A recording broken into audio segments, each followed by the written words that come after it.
మూకం కరోతి వాచాలం పంగుం లంఘయతే గిరిం యత్కృపాతమహం వందే పరమానందమాధవం.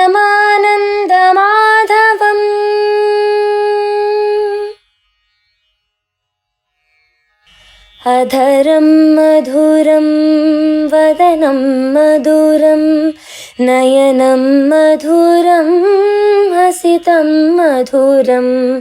అధరం మధురం వదనం మధురం నయనం మధురం హసితం మధురం.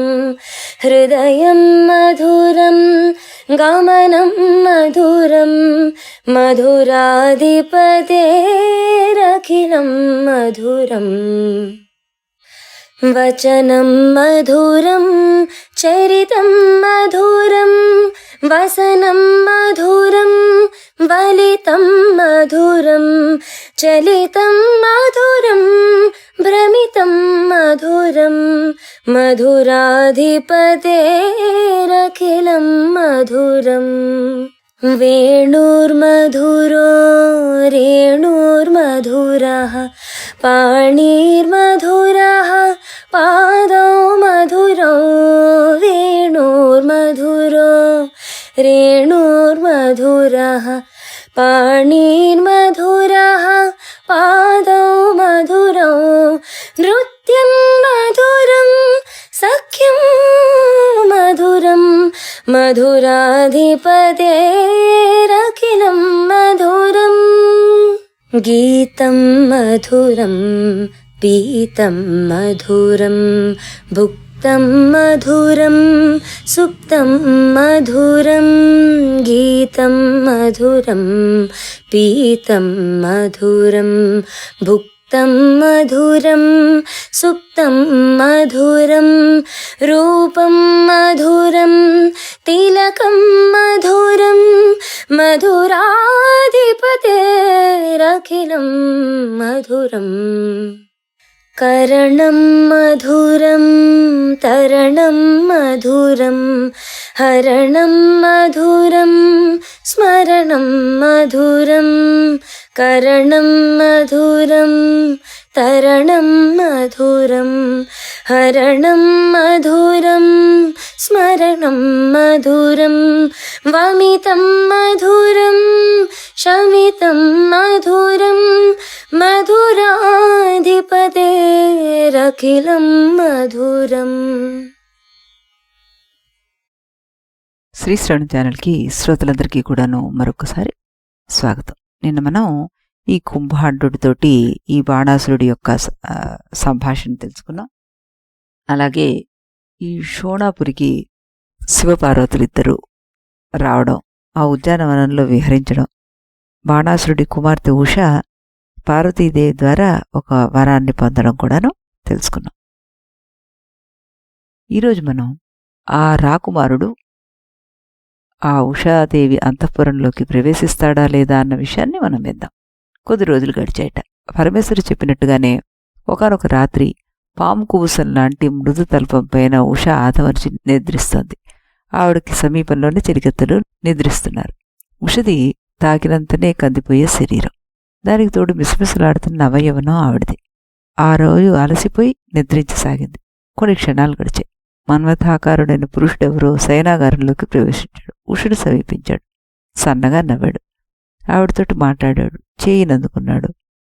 కాసేపటికి అతను మాయమయ్యాడు. అదిరిపడి మేలుకొంది ఉష.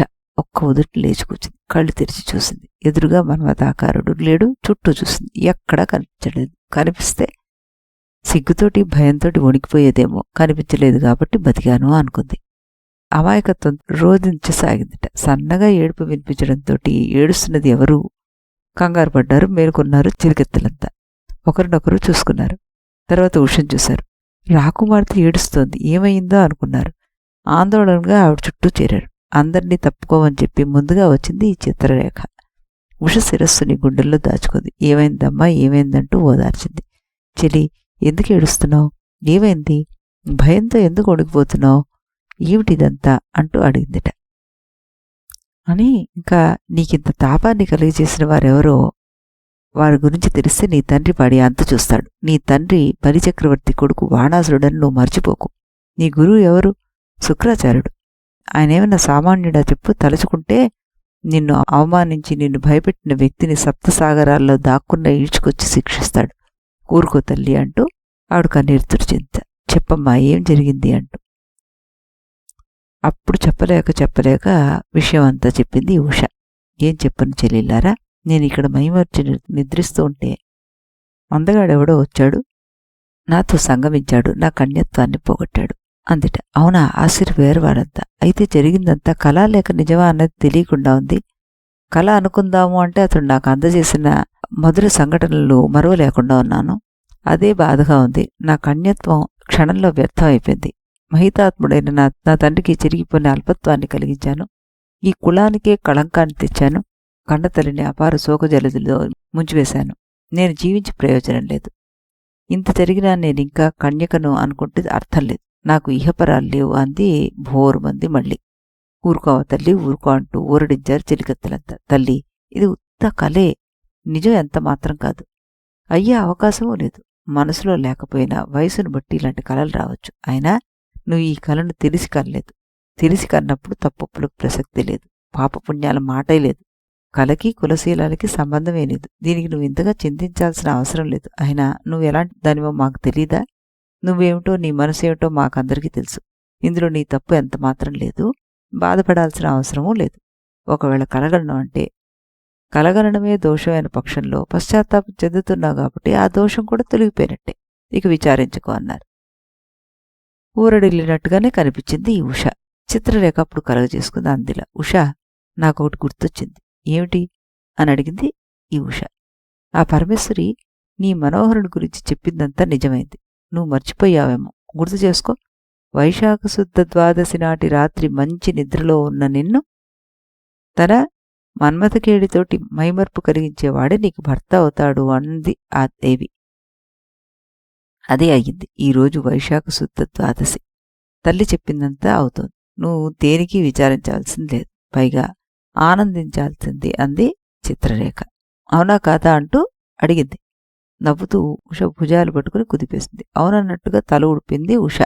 కన్నీరు తుడుచుకుని కళకళలాడింది. గమనించారు ఇది చెలుడు. ఆనందించారు. చిత్రరేఖతోటి అన్నారిలా.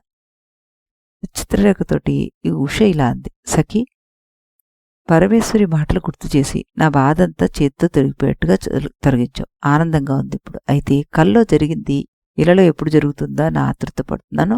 ఇందుకు సరియైన మార్గాన్ని నువ్వే చూపించాలి. నువ్వు తప్ప వేరెవ్వరూ ఈ పని చేయలేరు. నా గుండెల్లో నిండిపోయిన మన్మథాకారుడు ఎలా ఉంటాడని నేను చెప్పగలను, కానీ నువ్వైతే అతన్ని అన్వేషించి నా చెంతకు చేర్చగలవన్న నమ్మకం నాకుంది. దయచేసి నా కోరిక కాదనుకో. నన్ను అతని దరి తీర్చే బాధ్యత నీదే అంది. చిత్రరేఖ చేతులు పట్టుకుంది ఉష. బతుకులాడుతున్నట్టుగా ఆవిడ కళ్ళలోకి చూసింది. చెలి అన్నది చిత్రరేఖ. ఆందోళన చెందింది. అన్నదిలాగా ఆవిడ.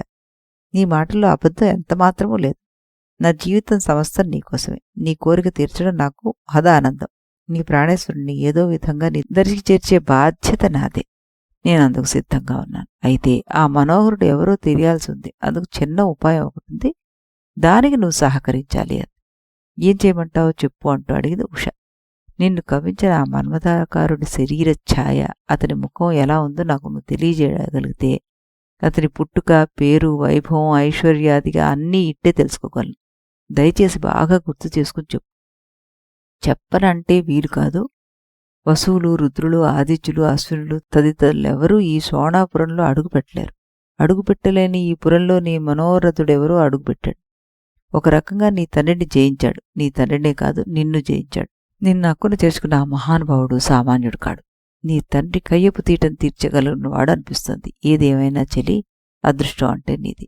అలాంటి వాడిని నువ్వు నీ కల్లో కలుసుకున్నావు అంటూ నవ్వింది చిత్రరేఖ. చెలియ మాటలకు ఉషలో సరికొత్త ఆలోచనలు వచ్చాయి. ఆమెలో ప్రేమవాహిని ఉప్పొంగిపోయింది. చెలి, అంతా ఎవరి పనులు వారు చేసుకుంటున్నారు. ఎదుటివారి పనులంటే అలక్ష్యం చేస్తారు. నువ్వు అలా కాదు. నువ్వు నా ప్రాణానివి. నా కోసం నువ్వు ఎంతకైనా తెగిస్తావు. నా మనోహరుని విషయంలో నువ్వు ప్రయత్నించు. నీ ప్రయత్నానికి భగవంతుడి తోడ్పాటు ఉంటే నా కోరిక తప్పకుండా నెరవేరుతుంది. గుర్తు వచ్చిన మేరకు నేనంతా నీకు చెప్తాను. నా మనోహరుని దగ్గరికి నన్ను చేర్చు. నేనంటే నీకు ప్రేమే గాని ద్వేషం లేదు కదా? ఉన్నట్టయితే చెప్పు, నేను ఆత్మత్యాగం చేసుకుంటాను. నాకు నువ్వు తప్ప వేరే దిక్కు లేదు అని. అయ్యయ్యో అంది చిత్రరేఖ. ఉష శిరస్సును ఆప్యాయంగా తడిమింది. రాకుమారి, వీలైనంత త్వరగా నీ మనోహరుణ్ణి వెతికి తీసుకొస్తాను. ముల్లోకాల్లో ఎక్కడ ఉన్నా సరే నీ చెంతకు చేర్చి పూచి నాది. మహేశ్వరి కృపాకటాక్షం నీకుండనే ఉంది. అన్నీ సవ్యంగా జరుగుతాయి. త్రిభువనాధిపతి సౌందర్యమూర్తి నీ పతిని తొందరలోనే చేరుకుంటావు. నీ కోరికలన్నీ ఫలిస్తాయి. ధన్యురాల్ని అంది ఉష. రాజ్కుమార్ని ఇక మీదట ఎల్లవెళ్లలా కనిపెట్టుకుని ఉండమంది చెరులతోటి చిత్రరేఖ. అలాగే అన్నారు వారంతా. యోగ విద్యలో విద్వాంసురాలు ఈ చిత్రరేఖ ఏకాంత గృహంలోకి ప్రవేశించింది. రంగురంగుల పత్రికలను తన చుట్టుపరుచుకుంది. రకరకాల తూరికలతోటి 14 బోనాల్లోని సుప్రసిద్ధమైన పురుషుల ఆకారాలు, వారి వారి శరీర ఛాయలు, వస్త్రాభరణాదులు ఏమాత్రం మార్పు లేకుండా యథాతథంగా లిఖించింది. అంటే పెయింటింగ్ వేసింది. వాటి కోసం 7 రాత్రుల పాటు కష్టించింది. ఆ చిత్రాలన్నీ తీసుకొచ్చి చిరికొత్త ఉష ముందు పెట్టింది. వాటిని చూసి ఆవిడ ఆశ్చర్యపోయింది. కళ్ళు పెద్ద పెద్దవి చేసి ఆ చిత్రపటాల్ని తిలకించసాగింది. రాకుమారి, అఖిలాండ సృష్టిలో గల ధన్యులందర్నీ చిత్రించి నీకోసం తీసుకొచ్చాను. ఇందులో నువ్వు కలలో చూసిన మన్మథాకారుడు ఉన్నది లేనిది చెప్పగలవు. ఈ ముగ్గురు బ్రహ్మ విష్ణు మహేశ్వరులు. సరస్వతి లక్ష్మీ పార్వతులు వరుసగా వారి భార్యలు. వీరంతా ప్రపంచం అంతటా పరమారాధ్య దైవాలు. వీరంతా అమర ప్రముఖులు. స్వర్గభూమి వీరి నివాస స్థలం. అమృతం వీరి మనోహర హారం. కోరిన వెంటనే అందివచ్చే కల్పవృక్షాలు గల తోటలు వీరి విహార భూములు. నిత్య యవ్వనవతులు అచ్చరులు వీరిని ఎల్లప్పుడూ వినోదింపచేస్తుంటారు. వీరిలో 1000 కన్నులు కలిగి వజ్రాయుధంతో విలుసుతున్న ఆ మనోజ్ఞమూర్తి దేవేంద్రుడు. వీరిని దైత్యులు అంటారు. వీరంతా అమరుల కన్నా ముందు పుట్టినవారు. అందువల్ల వీరికి పూర్వదేవతలని పేరు కూడా ఉంది. వీరికి దేవతలంటే పడదు. దేవతలను ఓడించాలని మహోగ్ర తపస్సులు చేసి వరాలందుకున్నారు. లోకాలను ఆక్రమించారు. పౌరుషంలో, పట్టుదలలో, దురాగ్రహంలో వీరిని మించిన వారు లేరు. ఒక్కొక్కరు మహాసాహసీకులు. ఇదిగో ఈ బొమ్మల్లో ఉన్నవారంతా దైత్యులనే మహాక్రోధస్వరూపులు. వారిని దానవులు అని కూడా అంటారు. వీర గంధర్వులు. సొంపైన గేయాలు ఆలపిస్తూ ఉంటారు వీరు. దాంట్లో వీరిని మించిన వాళ్ళెవరు లేరు. ఇకపోతే ఇటువైపు వారు వీరంతా సిద్ధవరేణ్యులు. అణిమ, మహిమ ఆదిగా 8 ఐశ్వర్యాలు వీరికి కరతలామలకాలు. కావలసిన ఆకృతిని వీరు ధరిస్తుంటారు. ఇకపోతే ఈ వీరున్నారే, వీరు యక్షేశ్వరులు. వీరు విద్యాధరేంద్రులు. వీరు బహుమాయాలకు అధీశ్వరులు, ఊహ్యకులు. వీరు కిన్నెర్లు. స్త్రీలను ఆనందింపచేయడంలో వీరు సిద్ధహస్తులు. వీరు గరుడులు. వీరేమో బ్రహ్మాండాలను ఒక్క ఉదుటితో దాటగలుగుతారు. వీరు నాగకుమారులు. ముల్లోకాలను సుప్రసిద్ధ భోగభాగ్యాలు అనుభవించేవారు వీరు. సురాంగనలకు వీరంటే మక్కువ ఎక్కువ అంటూ ఆగింది చిత్రరేఖ. ఎవరెవరు, వారేమిటి అన్న విషయాలను తెలుసుకుంటూ అబ్బురు పడిపోసాగింది ఈ ఉష. మరి ఈ పటాలన్నిట్లో కూడాను ఉష చూసిన ఆ రాకుమారుడు ఉన్నాడా? అతన్ని ఆవిడ గుర్తుపట్టగలిగిందా? ఈ విషయాన్ని మనం రేపు ఇదే సమయానికి ఇదే ఛానల్లో కలుసుకుని అప్పుడు చెప్పుకుందాం. అంతవరకు సెలవు.